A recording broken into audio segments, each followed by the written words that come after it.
Soyons clairs d'emblée, aucun pays sur Terre ne peut totalement se démondialiser.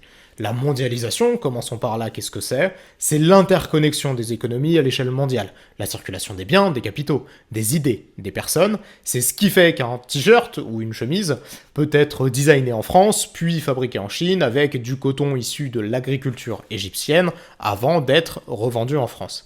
La démondialisation consisterait donc à mettre fin à ce processus, relocaliser les chaînes de valeur, réduire les dépendances étrangères, bref, redevenir autonome. Autrement dit, produire localement ce qu'on consomme localement. Mais est-ce que cette situation est faisable, ou même souhaitable et imaginable? Et surtout, à quelle échelle? On va regarder ça de plus près.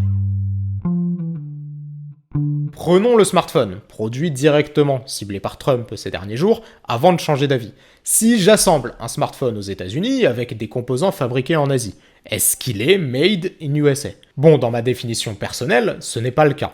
Maintenant, on peut affiner la question en se demandant ça veut dire quoi assembler un smartphone? Est-ce que si je prends un châssis, une batterie, un processeur et 4 vis, je peux me targuer d'avoir assemblé un smartphone? Bah, toujours pas selon moi. Alors à partir de quand peut-on parler d'assemblage? Et puis il y a combien de composants déjà dans un smartphone? On connaît les composants principaux, le processeur, le SSD, les barrettes de RAM, la batterie, l'appareil photo, mais chacun d'entre eux est déjà un produit assemblé. Et avec combien de composants à leur tour? L'appareil photo de ton smartphone par exemple, c'est des lentilles, des miroirs, un obturateur, un flash. Et dans un flash, il y a combien de composants? Je crois que tu as compris où je veux en venir. Si on veut aller jusqu'au point 0, je lis sur le site du CEA qu'un smartphone est composé de 60 matériaux différents. Donc pour être totalement indépendant dans la fabrication d'un smartphone, il faudrait miner chacune de ces matières premières, ce qui impliquerait déjà de toutes les avoir sur son territoire, puis de les raffiner avant de les transformer et enfin les assembler. On parle tout simplement de centaines de milliers, voire peut-être même de millions de personnes, avec des milliers de savoir-faire différents qui sont vraisemblablement perdus depuis bien longtemps aux États-Unis et dans le monde occidental en général, dont l'économie est beaucoup plus tournée vers le secteur tertiaire, donc une économie de services. Et par ailleurs, ici on évoque la chaîne de valeur que d'un unique produit.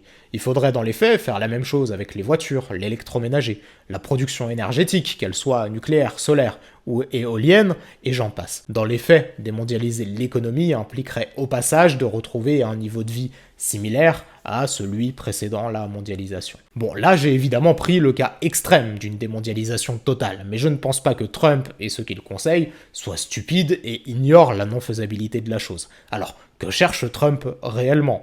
Bon, ses véritables intentions ne sont évidemment connues que de lui-même, mais avec la bourse qui s'effondre, les obligations américaines qui augmentent et le recul de Trump sur certaines de ses décisions, on peut se demander s'il est vraiment en train de gagner la guerre qu'il a initiée.